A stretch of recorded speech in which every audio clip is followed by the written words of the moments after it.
Ada sebuah doa Rasulullah SAW tidak pernah ditinggalkan oleh Rasul. Hutang sebesar gunung Sir pun akan terbayar lunas itu. Tapi ini ada doa yang melebihi kamu doa lisan setengah hari.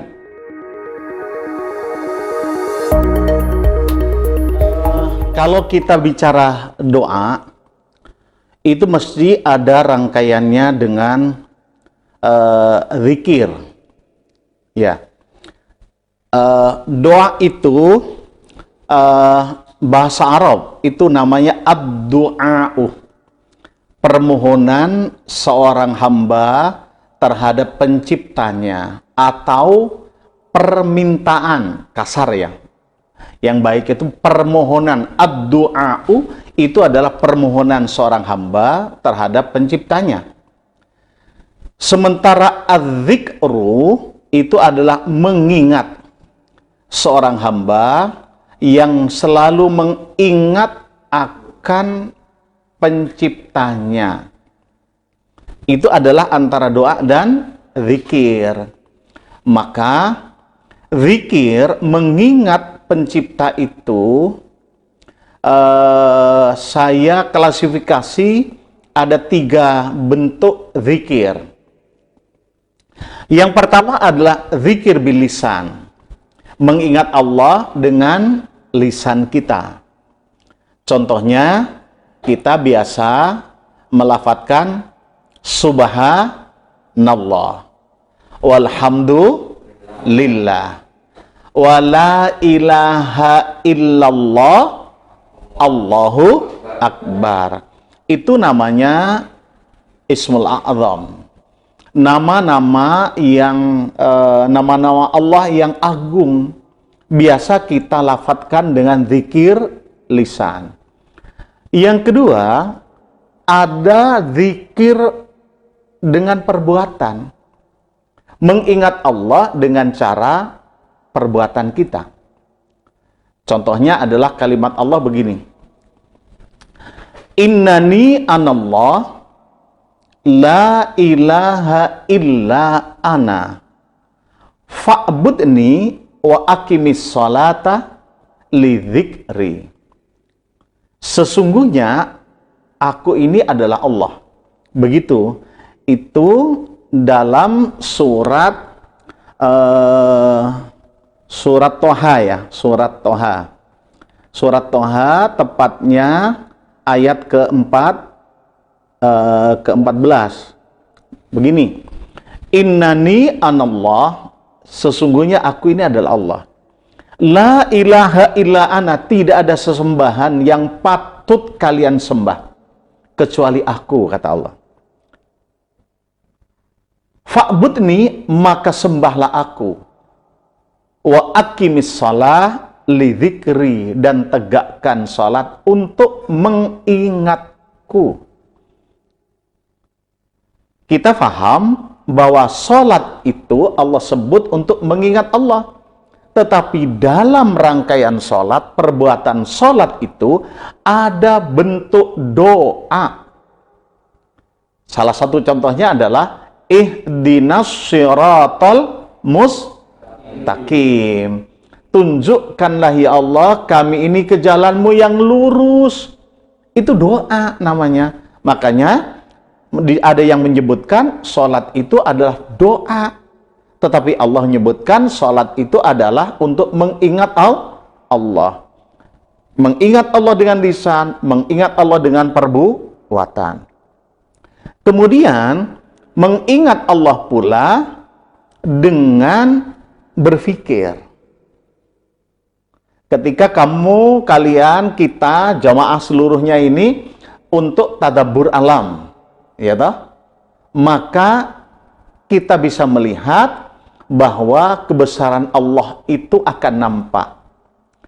Sebagaimana yang Allah firmankan di dalam Al-Quran itu dalam surah Ali Imran ayat 190. Coba kalian buka surah Ali Imran ayat 190. Ya. Ya 190 ketemu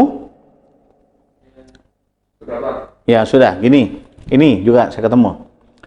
Inna fi khalqis samawati wal ardi wahtilafil laili wan nahar la ayatil liulil albab.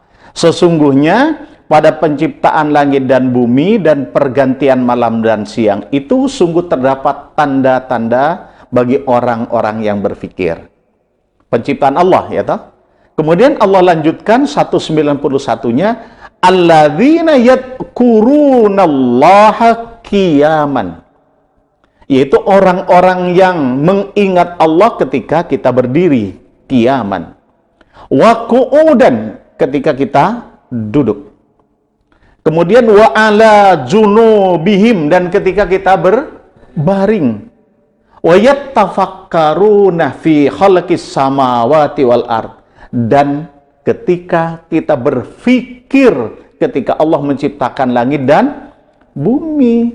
Maka kita dalam ayat ini memberitahukan mengingat Allah itu dengan lisan, yakni menyebut nama Allah, kemudian dengan arkan, dengan perbuatan, dengan berpikir kita bagaimana penciptaan manusia, bagaimana Allah ciptakan bumi, bagaimana Allah ciptakan langit. Itu namanya adzikru, mengingat. Sementara doa, ad-doa itu permohonan. Berarti ad-doa itu adalah termasuk di dalam adzikru. Bisa dipahami antara ad-doa dengan adzikru? Bisa dipahami enggak? Nah, kalau belum bisa dipahami, bedanya doa dengan zikir, masih belum paham? Doa itu meminta, memohon kepada Allah, zikir mengingat.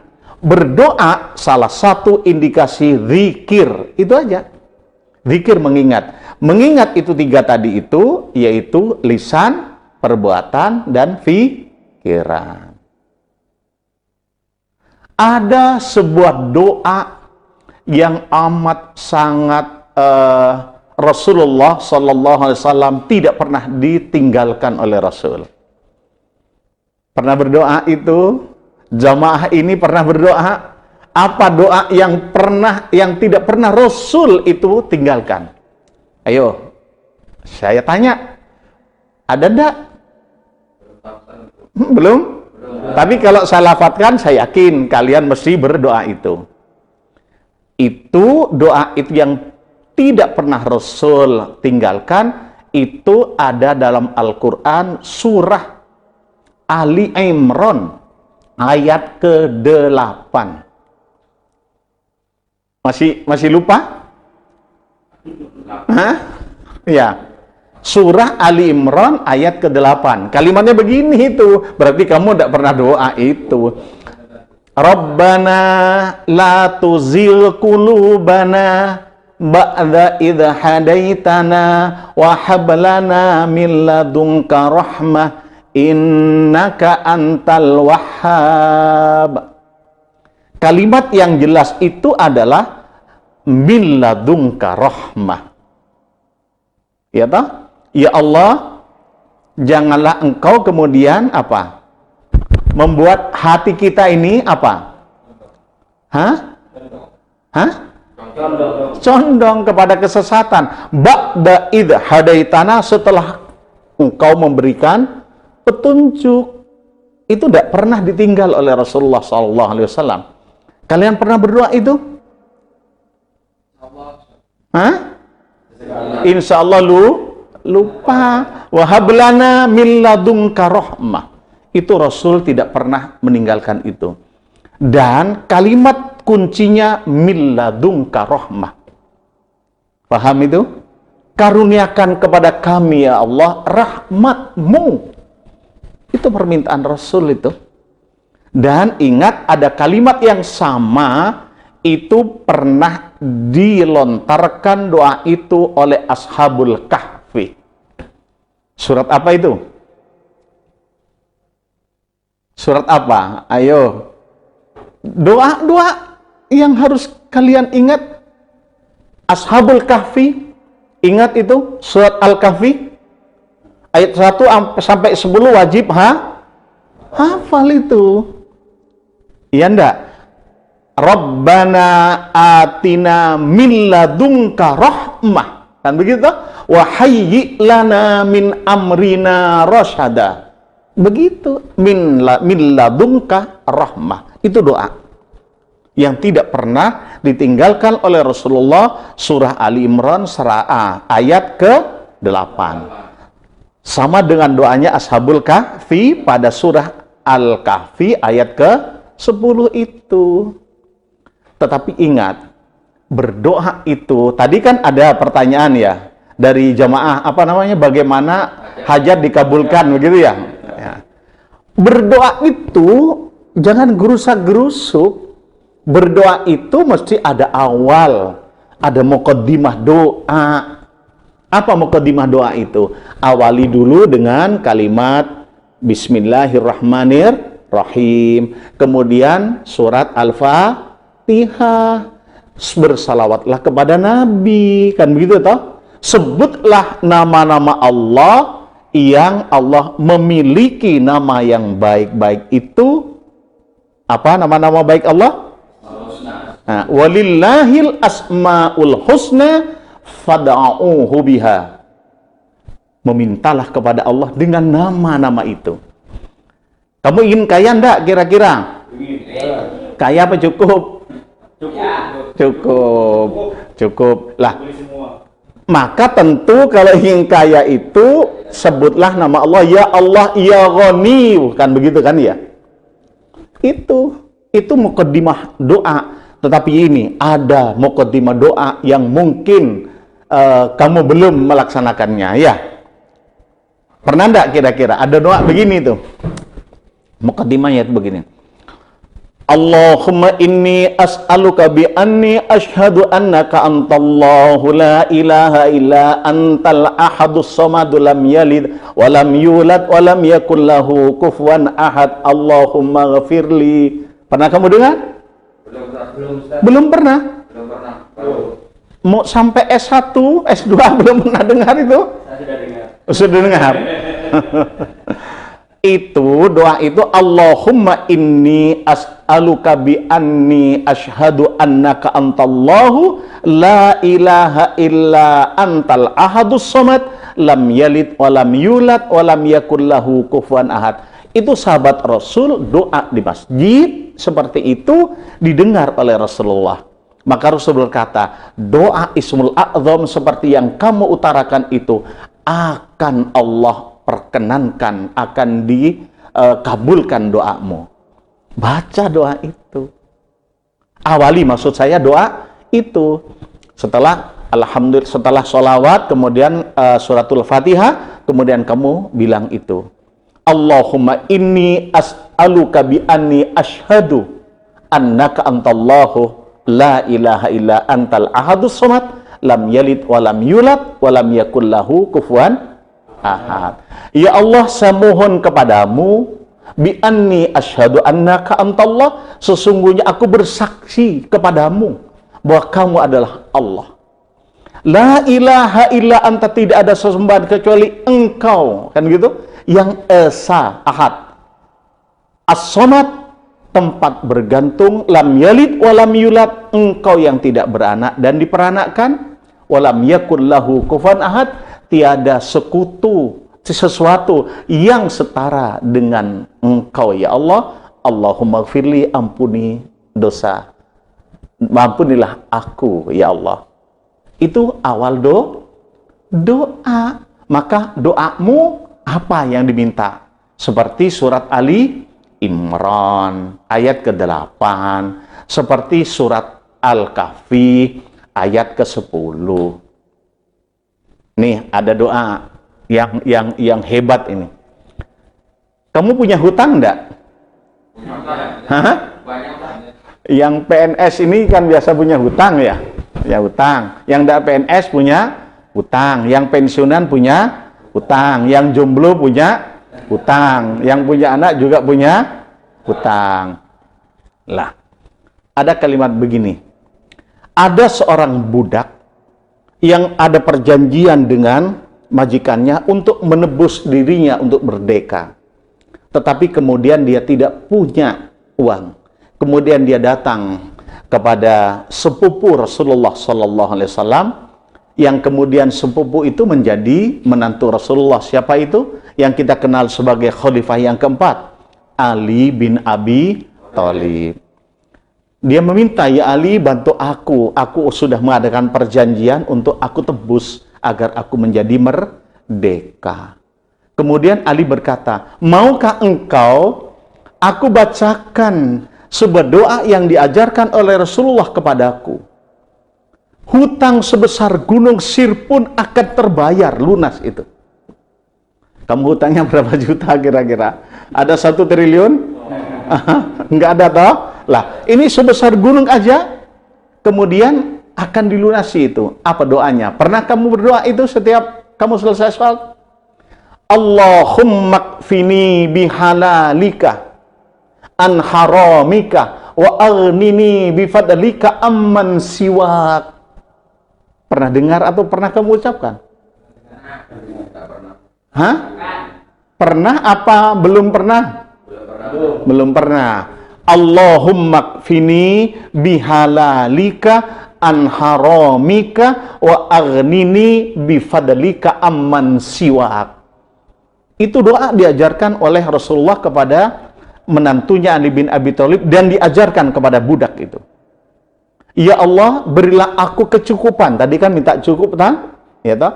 Ya Allah, berilah aku kecukupan dengan rezekimu yang halal. An haramika, sehingga aku tidak memerlukan yang haram. Allahumma kfini bihalalika an haramika wa aghnini, dan berilah aku kekayaan. Ya toh? Wa aghnini. Allahumma kfini bihalalika an haramika wa aghnini bifadlika amman siwak, dengan karuniamu sehingga aku tidak memerlukan bantuan orang lain selain darimu, ya Allah. Baca itu selesai sholat, ya toh? Itu hadis itu insya Allah diriwayatkan oleh Imam Tirmidzi itu. Nah, bagi yang masih punya kredit sepeda motor, kredit mobil, ya toh, silakan baca doa itu. Ya. Tetapi ini ada doa yang melebihi kamu doa lisan setengah hari. Jadi kamu subhanallah walhamdulillah wala ilaha illallah wallahu akbar setengah hari. Cukup baca 3 kali, kata Rasulullah SAW. Pernah kamu lafadzkan atau belum? Belum. Ya, dengar apa enggak kira-kira itu? Hah? Dengar. Coba, coba ayo lafadznya kalau dengar. Belum. Gini. Kalimat itu diajarkan oleh Rasulullah SAW dan dibaca oleh Rasul ketika istrinya taqarrub ilallah di masjid Rasul. Begini kalimatnya. Subhanallah wa bihamdihi adada khalqihi wa ridha nafsihi wa zinata arsyihi wa midada kalimatih. Cukup 3 kali itu. Hebat kan? Istri Rasulullah namanya Juwairiyah binti Al-Haris. Ketika Rasul keluar dari rumahnya ke masjid, Juwairiyah itu ada di masjid Rasul. Dia sedang taqarrub kepada Allah.